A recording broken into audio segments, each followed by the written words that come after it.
As soon as I set foot outside of Blaine's gym, I was immediately kidnapped by none other than Bill. Bill took me to One Island, one of a series of numbered islands that are part of the extra content of the Fire Red version, when compared to the Red version from 1996. So this was all new territory for me. Apparently his buddy Celio was having trouble hooking up the PC system, the system that transfers Pokemon and items around the world, to the islands because they're so remote compared to the rest of Kanto. I don't see how any of this is my business, so I go outside and find out that I cannot fly back to the mainland. Alright, filler side quest it is then. The numbered islands, named 1 Island, 2 Island, and 3 Island, respectively, are tiny in scope and sparsely populated by people enjoying the quiet life out on the ocean. Someone is trying to open another game corner, but it requires multiplayer, so I couldn't do anything there, and the game corner owner has lost his daughter, Lostel. Kind of on the nose there, Pokemon, but whatever. Apparently, Lostel has gone berry picking somewhere in the berry forest and hasn't come back for hours and hours. At the same time, a loud and rambunctious group of bikers are on the islands, harassing people and trying to extort them and threaten them for money. Like any other biker-type trainers, they specialize in poison-type Pokemon, so I give them a good spanking with Vaporeon and send them on their way. The locals are thankful, and I'm happy for the free XP, so it's win-win. I went from door to door, trainer to trainer, asking about Lostel, but no one has seen what direction she went in, and they keep pointing me towards the berry forest in general. Apparently, people and Pokemon alike go there to pick berries, and there's some friction between the two sometimes. There are even rumors of ghosts in there. Eager to see some Ghastlies or maybe even a straight-up Gengar, I hurried into the woods to find Lostel, only to find that she was being harassed by a wild Hypno. I sent him packing easily enough and took her home to her daddy.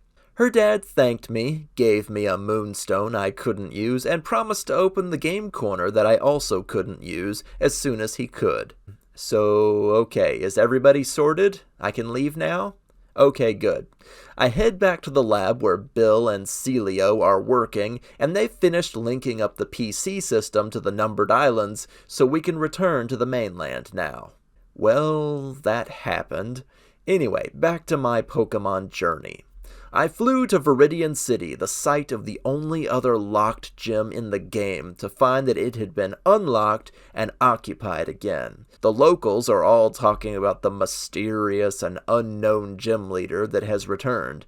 No one knows who he is, where he went, or why he's back now, but if he's home, that means that trainers can go challenge him now. Stepping foot in the gym, I encountered a wild variety of Pokemon trainers that had ground types, poison types, fighting types, and more.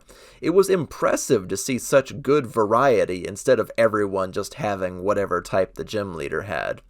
With Vaporeon at the helm, we surfed our way through pretty much everyone.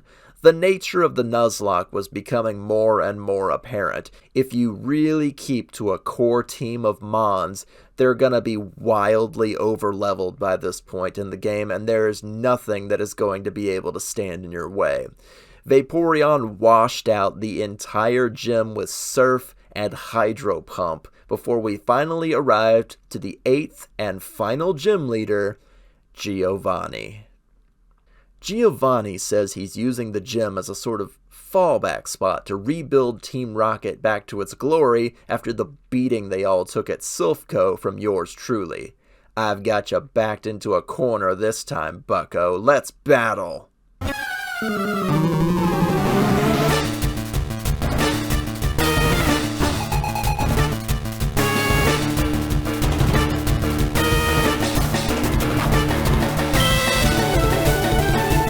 Vaporeon washed away Giovanni's entire team, only stopping for a single potion because of a lucky earthquake. While I cowered before Misty and all of her water types with my early team, the shoe was on the other foot in the end game with Giovanni. I made very short work of his entire lineup with a singular Pokemon, and it was over. Giovanni unexpectedly repented after his loss. He said that he'd let Team Rocket down and that he couldn't face them as he was now. Declaring the entire Kanto terrorist group dissolved, he promises to rededicate his life to training and perhaps will see us again someday.